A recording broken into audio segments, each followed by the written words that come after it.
Hello viewers, ಎಲ್ಲರೂ good evening అండి.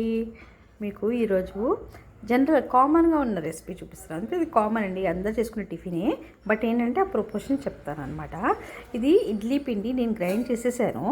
వీడియోలు ఎంత అవ్వద్దని ఇంగ్రీడియంట్స్ అవన్నీ చూపించట్లేదు నేను. జస్ట్ 1:3 అనమాట. అంటే ఒక గ్లాస్ ఆర్ ఒక కప్ మనం మినుములు తీసుకోవాలండి. కొత్త మినుములు. ఇక్కడ టిప్ ఏంటంటే కొత్త మినుములు తీసుకొని దానికి సరిపడా 3 గ్లాసెస్ ఇడ్లీ రవ్వ తీసుకోవాలండి. అయితే ఈ కొత్త మినుములు వచ్చేసి మనము ఒక గ్రైండ్ చేసే ఒక 3-4 అవర్స్ బిఫోర్ కడిగి పెట్టేసుకోవాలండి. ఒక మినిమం 4 to 5 అవర్స్ నానబెట్టాలి. తర్వాత ఇడ్లీ రవ్వ వచ్చేసి అప్పుడప్పుడు క్లీన్గా ఒక 2 times మంచిగా కడిగేసి పెట్టుకోవాలండి. అయితే మినుములు గ్రైండ్ చేసేటప్పుడు ఇంకో టిప్ ఏంటంటే, గ్రైండర్లో మామూలు గ్రైండర్ అయితే మనము గ్రైండ్ చేసేటప్పుడు చల్లనీళ్ళు పోసుకోవాలి. చల్లనీళ్ళు పోసుకోవడం వల్ల ఏమవుతుందంటే అట్లా గట్టిగా ఇడ్లీస్ అనేటివి గట్టిగా అవ్వకుండా మంచిగా స్పాంజీగా ఉంటుందన్నమాట. అంటే స్పాంజ్ ఎలా ఉంటుంది, మెత్తగా, ఆ విధంగా అయితే.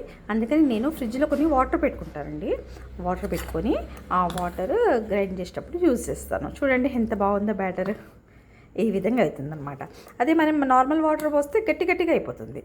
ప్లస్ ఇంకో టిప్ వచ్చేసి, ఈ మామూలు గ్రైండర్ కంటే మిక్సర్ గ్రైండర్ పెద్దది ఉంటుంది కదా, దాంట్లో చేస్తే ఇంకా చాలా బాగుంటుందండి. ఇది మామూలు గ్రైండర్ అండి. దీనికంటే ఈ గ్రైండర్లో చేస్తే చాలా బాగుంటుంది. బట్ మా మిషన్ పాడైంది, అందుకే యూస్ చేయలేదు. సో ఆ మామూలు దాంట్లో చేస్తే కూడా ఈ విధంగా అయిందండి. బ్యాటర్ చాలా బాగుంది కదా. సో మీరు కూడా ఈ చిన్న టిప్స్ 2-3 ఫాలో అయితే మీ బ్యాటర్ కూడా ఇలాగే అవుతుంది. ఇడ్లీ బ్యాటర్ అన్నమాట ఇది. ఓకేనండి.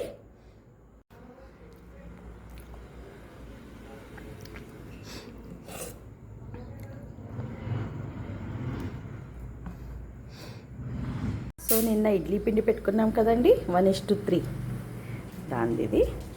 ఈరోజు చూస్తున్నాను, మార్నింగ్ ఇలా అయిపోయిందండి. ఎంత బాగా చూడండి, పులిసి ఉబ్బింది.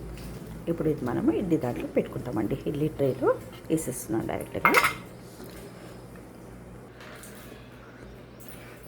సో ఈ విధంగా ట్రేలో పెట్టుకోవాలండి.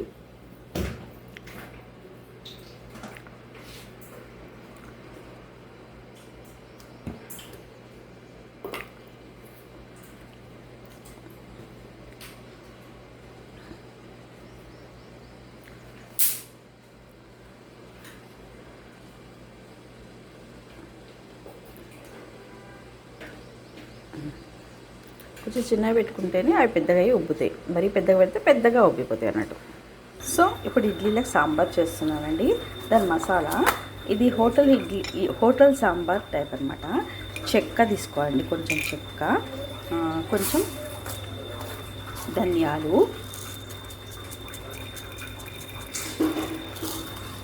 జీలకర్ర. ధనియాలు కొంచెం ఎక్కువనే వేసుకోవాలి, సాంబార్ కాబట్టి ధనియాలు ఎక్కువనే తీసుకోవాలి. కొన్ని మెంతులు, చిటికెడు మెంతులు, అంటే నేను ఎక్కువ వేయనండి, చేదవుతుందని. ఎండుమిర్చి, ఎల్లిపాయలు ఒక పావు. నేను ఈ కప్పడు కందిపప్పు తీసుకుంటున్నానండి. ఈ కప్పడికి ఇంత గరం మసాలా ఫర్ ఇడ్లీకి కావాల్సిన సాంబార్ కోసం రెడీ చేస్తున్నానండి. సో తరువాయి మనం ఇడ్లీ పెట్టాను కదా, అది చూడండి ఇలా ఒత్తితే ఏం ఆయిల్ లేదు, తడి లేదు. సో ఇడ్లీస్ అయ్యాయి చూడండి, స్పాంజీ ఇడ్లీస్. సో ఆ పప్పుకు సరిపడా చింతపండు తీసుకున్నాను. సో ఇవన్నీ ఫ్రై చేస్తున్నాను చూడండి. మసాలా వేయించి పెట్టుకున్నాం కదండి, అవి చల్లగా లోపట ఈ పప్పు వెనుపేసి, అంటే ఇట్లా రుబ్బేసి చింతపండు పులుసు పోసుకుందామండి. సో చింతపండు పులుసు పిసుకున్నాం కదండి, ఇది ఈ పప్పులో పోసేస్తాం. జనరల్ పప్పుచారులో మనం చింతపండు పులుసు వేస్తాం కదా, అది వేస్తున్నాను అనమాట. సో ఈ మసాలా గ్రైండ్ చేస్తున్నానండి. ఇందులో సరిపడా కొంచెం కారం, కొంచెం ఉప్పు వేసాను. ఎందుకంటే ఉప్పు కొంచెం ఎందుకు వేసానంటే, ఆల్రెడీ మనం పప్పుచారులో వేస్తాం కదా రుబ్బేటప్పుడు, అందుకు. సో ఎమ్మి టేస్టీ సాంబార్ మసాలా రెడీ అయిందండి. ఇందులో మనము కొన్ని ఎల్లిపాయలు ఒలిచి పెట్టుకున్నాం కదా, ఇవి వేస్తాను. మళ్ళీ ఒక్కసారి గ్రైండ్ చేస్తాను. ఒక రౌండ్ ఇది గ్రైండ్ అయింది. ఇందులో నేను కొంచెం ఇంగువ వేస్తాను. ఇదిగోండి ఇంగువ. ఇది వేస్తారు కొంచెం. ఈ క్వాంటిటీ వేస్తే సరిపోతుందండి. సో పప్పు తాలింపు వేస్తున్నానండి. సాంబారు. సో ఆవాలు,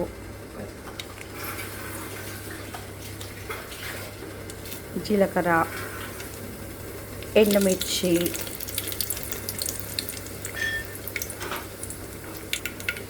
కరివేపాకు, కొద్దిగా పసుపు, నెక్స్ట్ మనం గ్రైండ్ చేసి పెట్టుకున్న సాంబార్ మసాలా. చూడండి ఎంత మంచి మన చింతపండు కలిపి పెట్టుకున్న ఆ పప్పు చింతపండుది కలిపేసేయాలండి. ఇది మసలాలి. ఇప్పుడు ఇదే సాంబారు. ఇప్పుడు ఇది మసలాలి బాగా. ఏమైనా ఉప్పు కారం ఉంటే చూసుకోవాలి. సో సాంబార్ అండి. ఇప్పుడు ఇది మసలాలి.